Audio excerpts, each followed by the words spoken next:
met a lady friend at the rehab, and he had her number. He pulls out this sticky pad, or what? Not sticky pad, a note with the number on it. He's flying ladies in from Long Island and Queens in Ubers to come see him.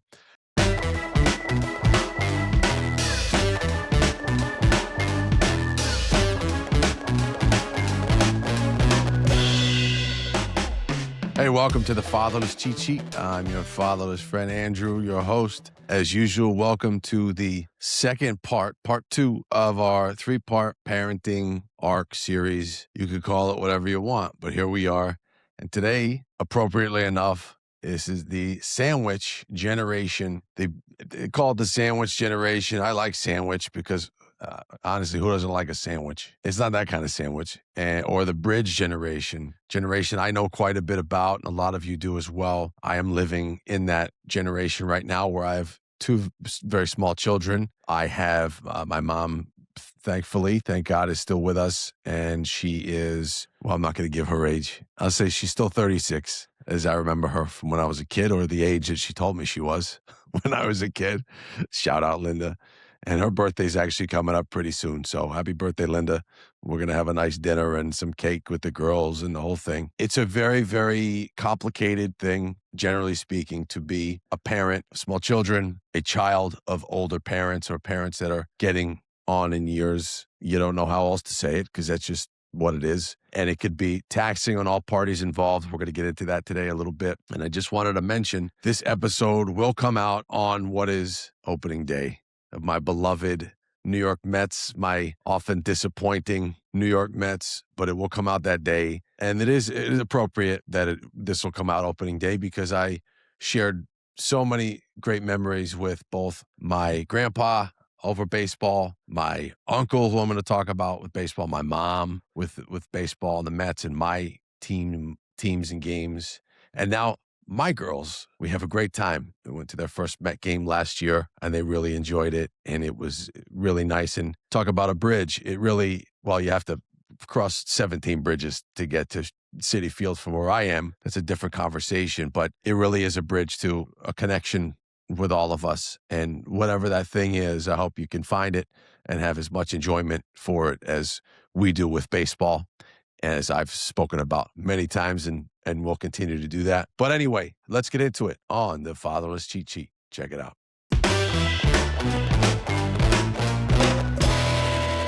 Okay, we're back on the Fatherless Cheat Sheet talking about the sandwich generation, not the sandwich generation, and Joey Tribbiani of it all. Who doesn't love a good sandwich? I had a good sandwich today, actually. I don't really get too many sandwiches anymore. I don't know. I just can't eat as many of them as much as I used to. I guess it's part of getting a little bit older. But it was a pretty good one. It was on a bagel. Does that count? You guys count that? Turkey cheese on a bagel's a sandwich? Yeah, right? It's a bagel sandwich, whatever. But I've had some pretty deep experience with this, being a caregiver. In terms of my mom, there is a level of caregiving. I'm not going to really get too deep into that. I'm not going to delve into that too much, give too much detail. It exists, and it is what it is, and I would do anything for her forever. And so I'm not really going to talk about that too much. But I will talk about my uncle. He passed about a year ago. Talked about him on the Thanksgiving episode. I had a very short Thanksgiving episode. I spoke about him. He was a great man, good man. He was a character in his own right. He was a quiet man. He was a bachelor. He enjoyed the simple things in life, and he died just before his 93rd birthday, and it was a good run for him. And he got the most out of the simple things in life, and that's the thing that sticks out most about him to me.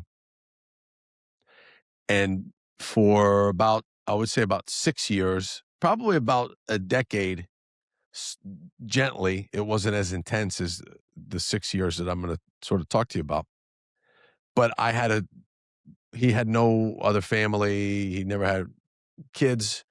And geographically speaking, my cousins and my sister sort of live around the country, different places. And I was here, and he and I always had a good relationship. So over time, I sort of became the de facto guy, his guy, if you will. And the role was suited for me, and I was happy to do it.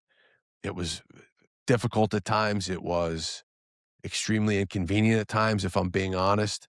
But it, obviously, just what you do. It's family, and he needed somebody.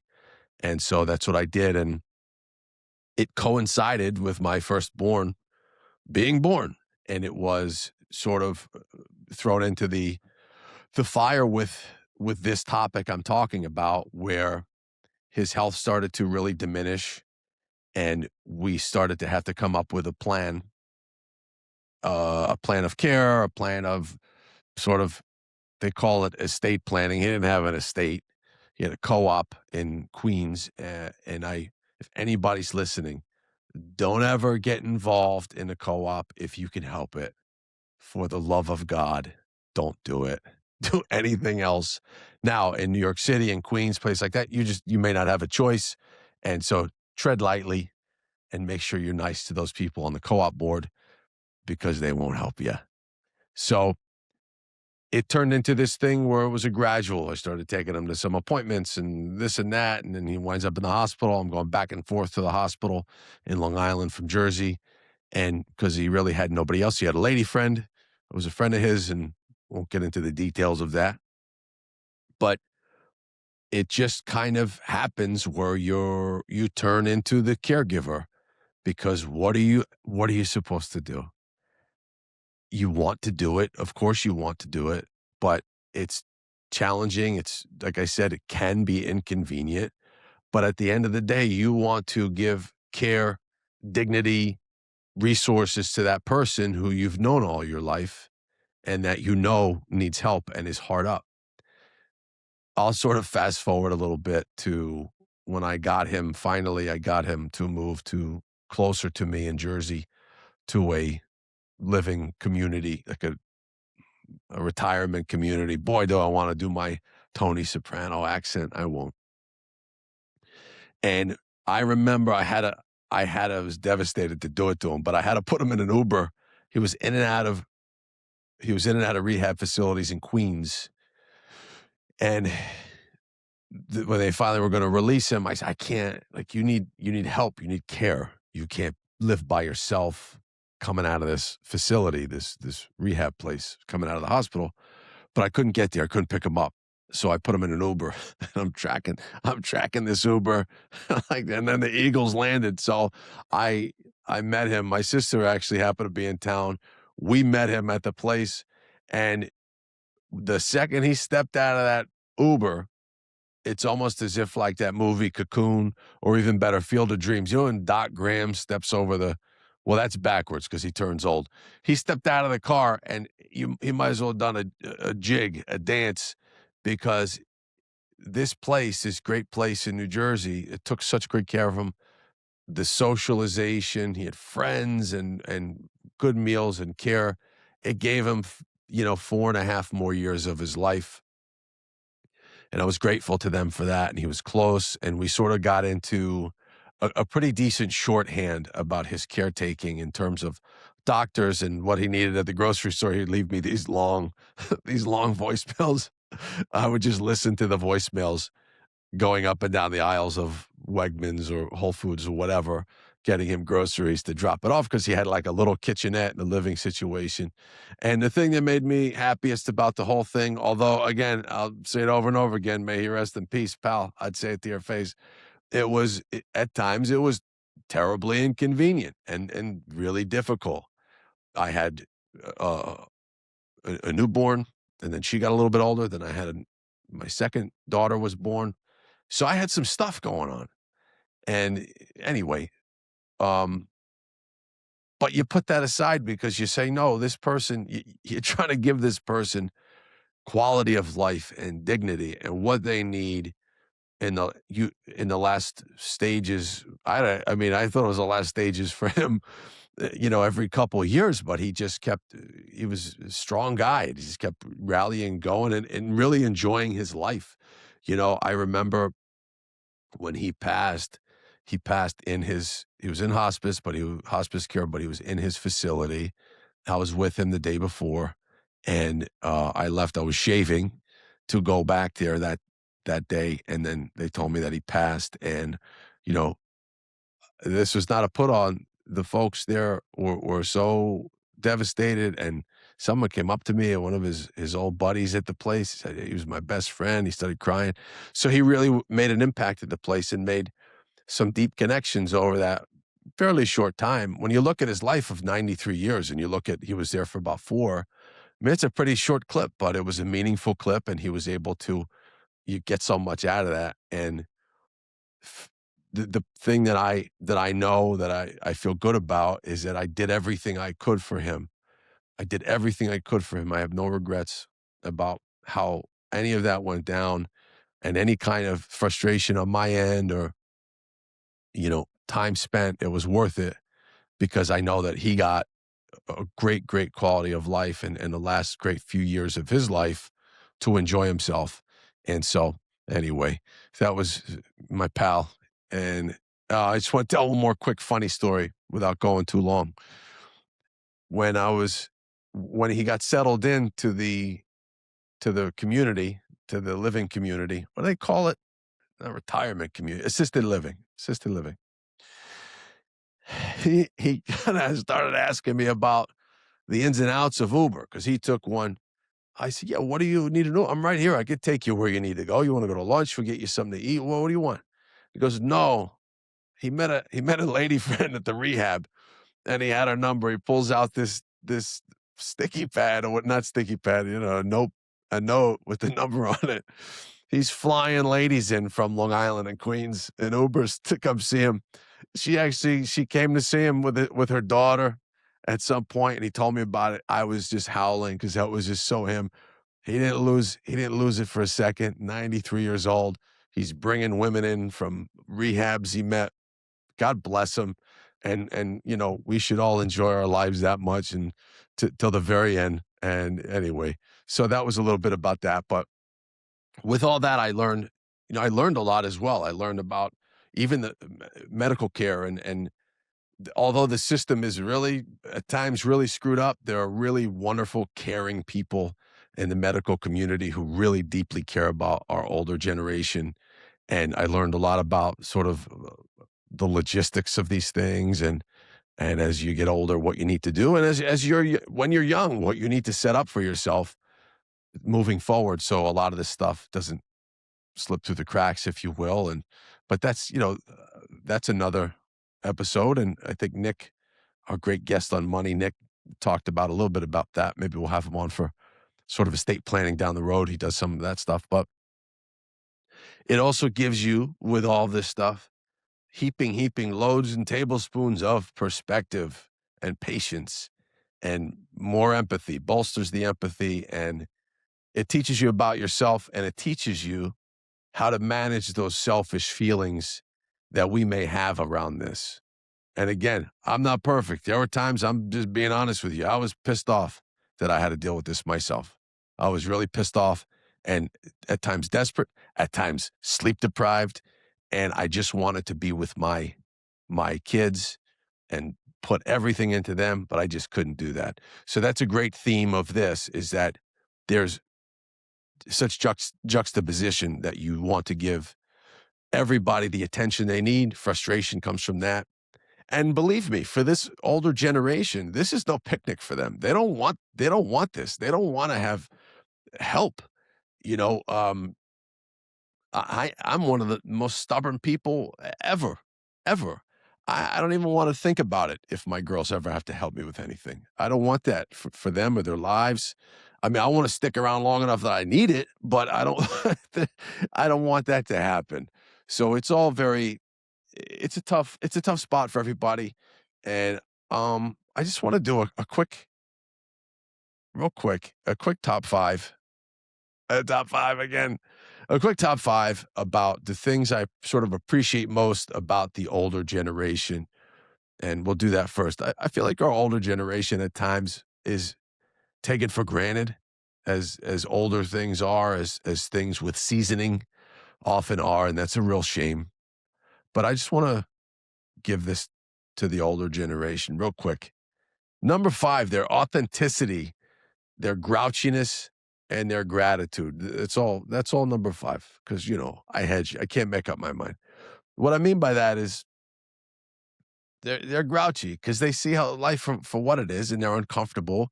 They're oftentimes in pain or sick, worse, and the authenticity is there. They are who they are, and sometimes even, and the gratitude is there as well. It's why it's that cluster. It just made sense to me. But even if they don't tell you that they appreciate what you're doing, they do. I believe they do. Number 4, their willingness to deal with your ass all these years. I you know, I saw my firstborn. I was the first person to see her. And hopefully I'll be around for a very long time, that I can see for the both my girls all of it, and I can know all the crumbs and all the great and all the bad and everything, and I will still love them desperately no matter what. So this older generation, if there's still a great relationship, a good relationship, they're sticking around despite your bullshit, and they know all of it and then some. So that's number 4.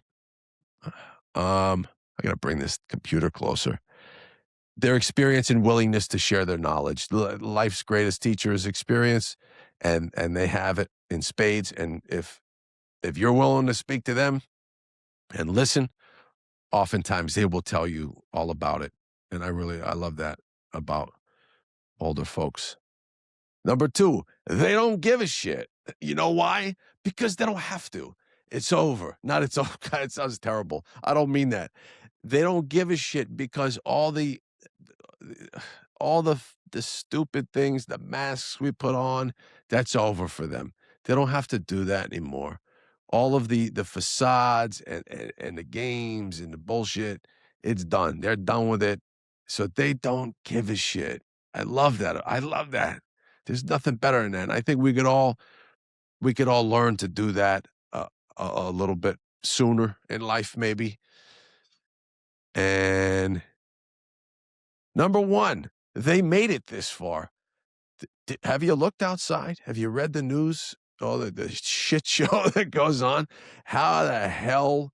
How do you make it through? But they've done it, and they've gone on, and they've dealt with loss, heartache, jobs, careers that span new jobs, firings, kids, raising kids, putting kids through college. So that's number 1. They made it. They made it this far, and they should be lauded for that, because this shit ain't easy. But we try to have fun doing it. And here we are. Hence this show, that I have so much fun doing it. I hope you like watching it and listening to my kibbles and bits and bullshit, because I really do enjoy it.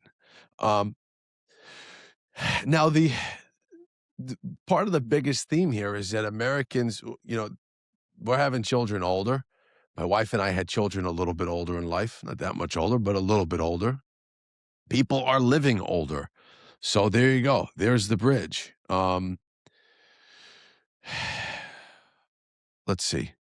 Yeah, life expectancy has increased, extending that care. When there's a role reversal, it could be emotionally taxing. A lot of people can't deal with a hangnail these days. So then all of a sudden they have a child, and then now they have a sick parent. That's a lot to deal with. So it can really be quite destabilizing. And, in many ways, a lot of times this is not all bad. I mean, I know very, very active, vital older folks and grandparents who are really leaning in and helping raising their grandchildren, and that's wonderful. And it's also, there's nothing better for grandparents than time spent with their grandchildren. I know my girls love their G, forget it. And I know how much that gives my mom, and how much vitality it gives her, and just it ups her spirit. She's just happier. Of course, they're great kids. They're hysterical. Time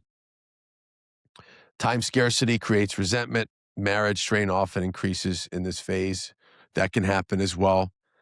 look, there are only so many hours in the day, and you have to whack that pie up somehow. And if you wouldn't believe how long certain things take.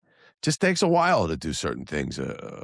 Doctor's appointment, preparing pills or meals or this or that. All of these things, it's quite difficult. And this phase tests emotional maturity. Again, going back to the thing about not being able to handle certain things as a young parent or just a parent in general. If you're sort of you know, a self-directed person, let's just call it that, and maybe immature, and maybe all you've thought about was your own stuff, which is fine. It could be a wake-up call with all of these things. So there's a lot that goes into it. Um, it's also hard to see your parent suffering or sick or fragile in any kind of way. And I speak broadly. Um, you know, eh, and where do the boundaries lie? You have to lean in certain ways. And again, I harp on this all the time, especially with my mom. Just making she's a human being, and I like to show her dignity and respect and make sure she has both of those things and take care of whatever she needs. But at the same time, you don't want to infantilize a, a grandparent. You don't want to just treat them like a baby or a child. And so there's some definite line towing there that can be difficult at times. And the financial toll that's there as well. I want to talk about real quick. I found an article. I thought it was sort of interesting, and I'm going to hit that real quick. And the article is an AP article by someone named Kathy Busewitz. Thanks, Kath.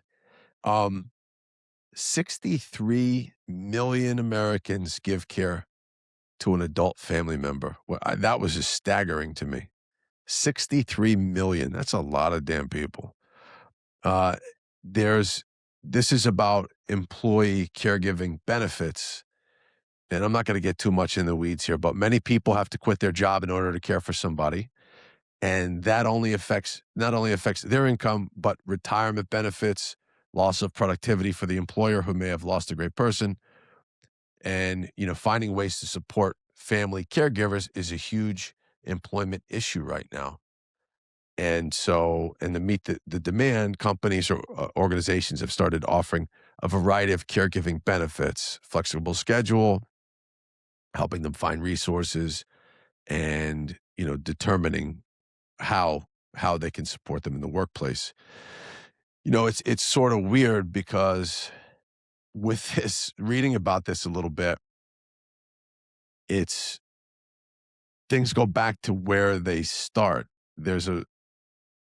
They talk about a woman who cares for her mom who has Alzheimer's, and she has a monitor on her all day from work, and she works remotely as well. So when she's home, she's keeping an eye on her. She's keeping an eye on her sleep. It's like I have a monitor on the girls, and it's just like that revolution is not lost on me. That irony that you just kind of go back to where you started.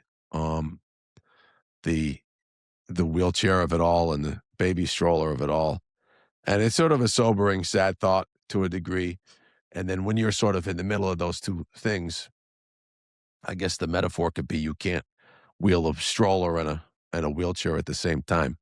So anyway, but I thought that was sort of interesting. There's some employees offer access to care concierges who specialize in helping employees find healthcare providers, which is just more astronomical costs. I remember trying to find my uncle some nurses at the time, and you couldn't. First of all, you couldn't find any. And he gets a little grabby sometimes, so I had to put oven mitts on him when the lady was there. But it's just complicated. I think at the end of the day, what I'm sort of seeing in all of these different pieces of information I'm reading about, it's this it's this thing where there's frustration, there's some resentment. The older person doesn't want to be cared for, but they need it. the child doesn't know what the hell's going on, and they're kids, they're their own world. All they think about is themselves, and that because that's just how they're wired. They don't understand why your attention is divided. Um, but I will say though, and we're going to get to this in a second, it's so important and special, I guess you can say. A couple different things I can highlight that are really special, and one is a child's ability and the privilege and opportunity to spend that time with their grandparent. Grandparents in a child's life, I talked to my wife about her grandma, who was as special to her as my grandpa was to me, and her whole face lights up. She revered her grandma, and many, many, many people have that experience, especially if they had the opportunity to be around them very long. And my grandma passed when I was 5 years old, so I didn't have much time with her. But again, luckily, I was with my grandpa for a long time, 20 years. But that time is so invaluable. So it's like it's that trade-off almost, if especially if they're even closer, where you're giving constant care or they live with you or whatever. But the other thing is when your child sees that caregiving, when that my girls see me helping out my mom and my wife helping out my whatever we're doing for her, they want to lean in and they want to help. They can't. They're sweet about it. Sometimes it's like, guys, get out of the way. I got to do this thing. But they mean it, and it teaches them that empathy, that sensitivity, that nurturing thing where it humanizes the parent. It's just this innate intrinsic thing that they feel, that they see happening. So I think that's a huge, huge net positive, both of those things. Obviously, time spent. Um, okay. So we're just gonna talk a little bit about we're getting long in the tooth in this episode. We're gonna talk about sort of positive and negative effects across the board, um, for the child and for the older relative. I just mentioned it. Exposure to family responsibility. Children's positive. Children see that family members take care of each other across generations. Negative, they may associate family responsibility with stress or pressure. Number two, empathy and compassion. Watching a parent care for a grandparent can deepen empathy. Negative, a heavy emotional environment can create anxiety around illness. Well, that's life. Early maturity. Positive. Children may develop awareness and maturity beyond their years. Negative. They may feel they had to grow up too fast. Again, that's life. Buckle up, buttercup. That's life. Stronger grandparent relationships. Kids gain wisdom, stories, and family history. Negative, decline or illness may be confusing or upsetting. Again, that is just, yeah, of course it's upsetting. But again, that's part of this whole thing. Appreciation for sacrifice, positive. They learn generosity and service. Negative, they may feel their own needs are sometimes secondary.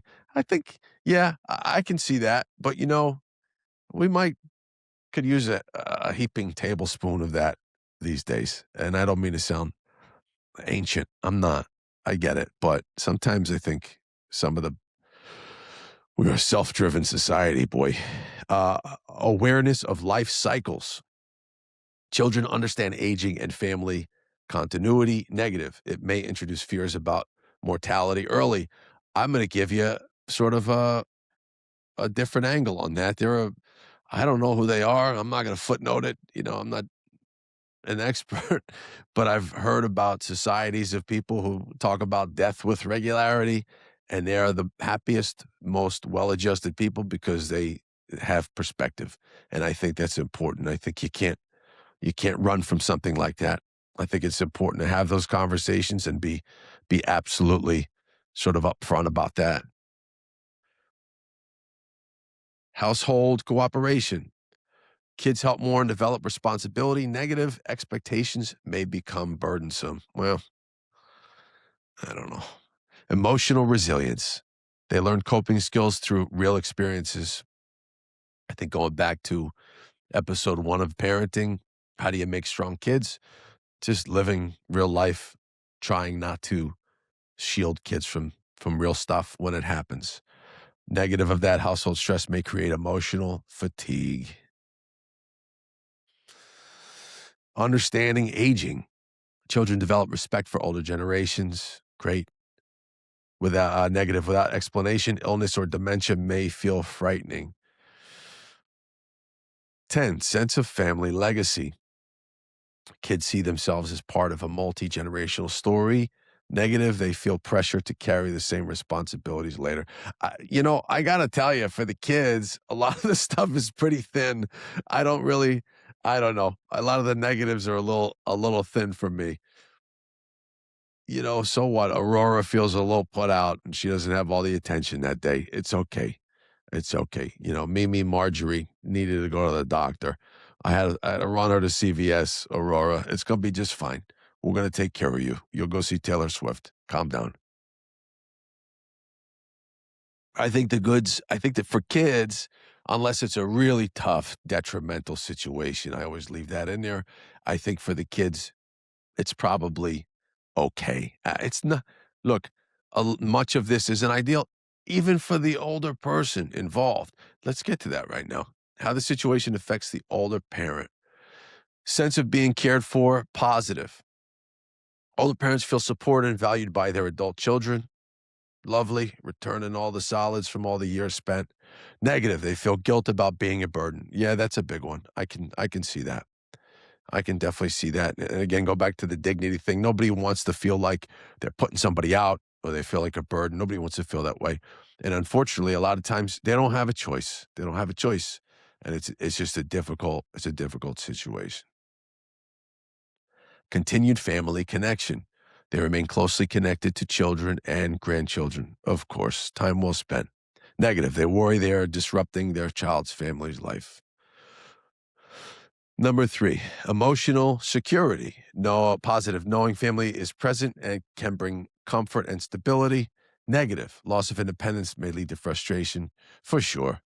For sure. Of course. You take your car keys away. How are you going to feel about that?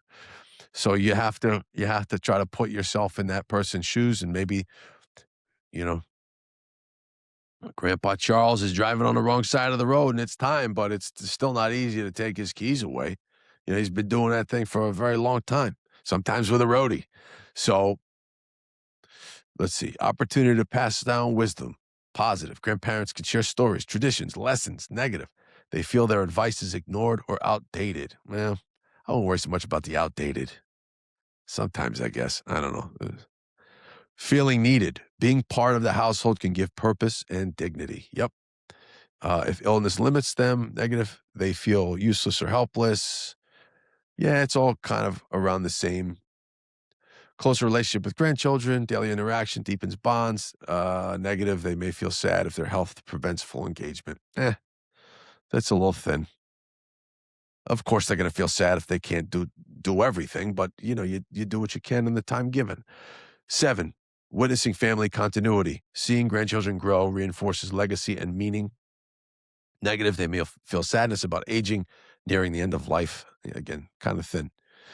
Emotion, not thin. I know. I'm not saying there's not sadness about age nearing the end of life. I'm just saying the negatives are kind of broad, and I think the positives at times outweigh it.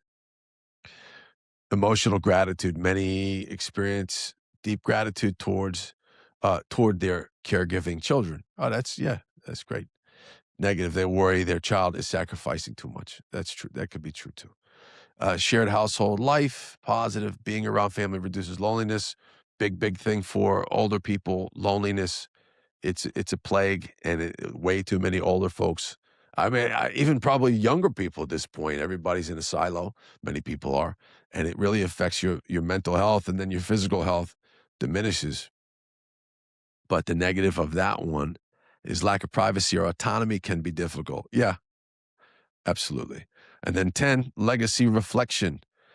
Positive, they see values they pass down, lived out in the family. Negative, they may reflect on regrets or unfinished aspects of life. I think when we're all in whenever our last quarter is, I think we're all going to feel a little bit like maybe we didn't do something right here or there. But I will say, when, every one of my favorite days of the year, which I've spoken about, is when we put the Christmas tree up, and my mom's sitting there with the girls, and she's unwrapping the Christmas ornaments, and she unwraps it, and every single one, oh, I love this. Is my favorite. This is so pretty. Oh my God. I'm like, yeah, you say it every year, but you love it. It's like this whole thing we do every single year, and that's nice. And she's passing that along now to me, my wife, and to the girls, and it's a lovely tradition.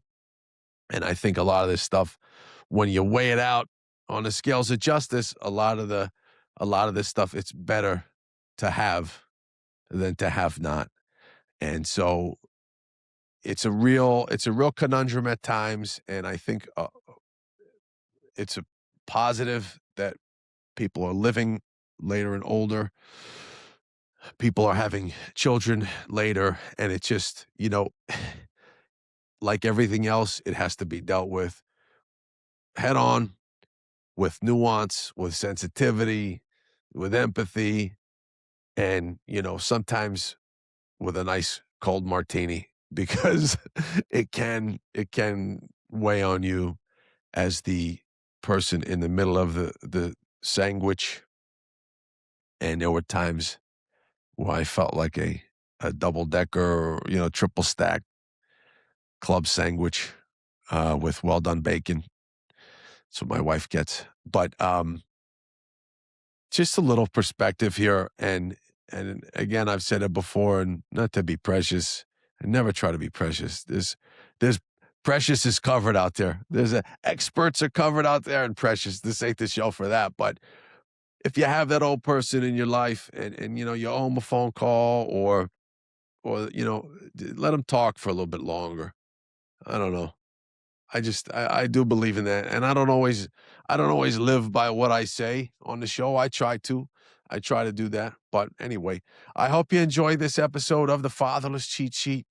Please, please, please tell your friends, tell them to subscribe, tell them to like, check out my Instagram page, reach out, say, hey, fatherlesscheatsheet@gmail.com, reach out, go to YouTube. Go smash that subscribe button. How about these guys just smashing subscribe buttons? Jesus Christ. All this stuff is so counterintuitive, but really, go smash that subscribe button. Thank you for watching and listening. This has been the Fatherless Cheat Sheet. All right.